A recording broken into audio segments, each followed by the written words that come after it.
অজপাটিকতে আমার সিনিয়র আরো ভাইয়েরা রয়েছে যারা 20 থেকে 25 বছর কেউ 30 বছর ধরে অজপাটিকতে কর্মরত রয়েছে। অজপাটিকত কর্মরত থেকে কেউ বিল বিতরণ করে, কেউ মিটার রিডিং গ্রহণ করে, কেউ ঝড় বৃষ্টিতে ভিজে আপনার লাইনের মেরামতের কাজ করে থাকে। লাইন মেরামত কাজ বলতে আপনাদের বাসাবাড়ি যে আঙ্গিনার সার্ভিস বা অভিযোগ মেরামত করে থাকে এবং আপনাদের যে সঞ্চালন লাইনগুলি আছে, আপনার বিদ্যমান সঞ্চালন লাইন আছে, সেই সঞ্চালন লাইনে লাইনম্যানের অভাব থাকার কারণে কোম্পানিতে এরা নিরবিচ্ছিন্নভাবে বিনা বেতনে এরা শ্রম দিয়ে থাকে।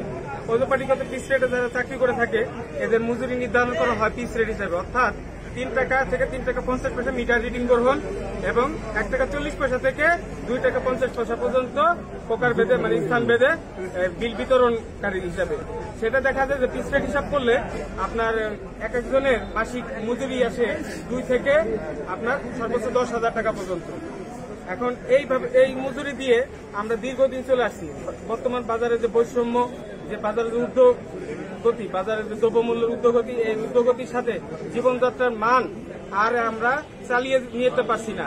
এখন অজপাটিকতে চাকরি করা অবস্থায় আমাদের প্রত্যেকেরই দেখা গেল যে কর্ম করতে করতে আমাদের বয়স, যারা আমরা 18তে ঢুকছি, 20-এ ঢুকছি বয়স নিয়ে, তাদের বয়স বর্তমান বয়স 40, 50, 55, 60 বছর বয়সও আছে।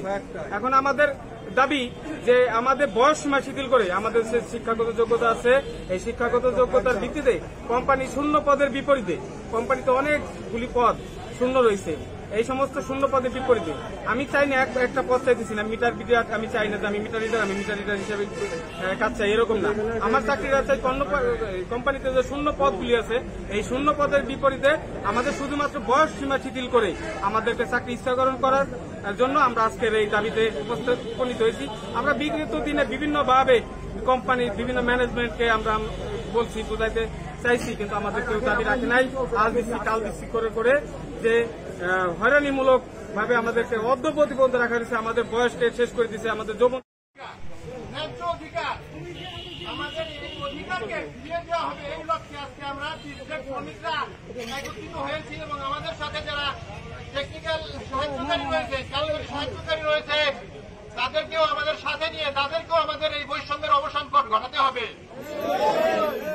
আমরা চাই পারেন না যে তাদের বেতন কাঠামো যেটি আসলে আছে এটি আসলে বাড়ানো এবং তাকে স্থায়ীকরণ এবং শূন্য যে পদগুলো আছে সেই পদগুলোতে আসলে নিয়োগের যে দাবি, সেই দাবিতে কিন্তু তারা আন্দোলন শুরু করেছেন এবং যতদূর জানতে পেরেছি যে এই ওয়েস্ট বেঙ্গল পাওয়ার ডিস্ট্রিবিউশন কোম্পানির দক্ষিণাঞ্চলের 21 জেলার প্রায় 7 থেকে 10,000 কর্মচারী রয়েছেন, তারা কিন্তু এই আন্দোলনে একাত্মতা ঘোষণা করে আজ থেকে এই আন্দোলন শুরু করেছেন এবং শুরু করেছেন। পাওয়ার ডিস্ট্রিবিউশন কোম্পানি রয়েছে, তাদের আওতাধীন এই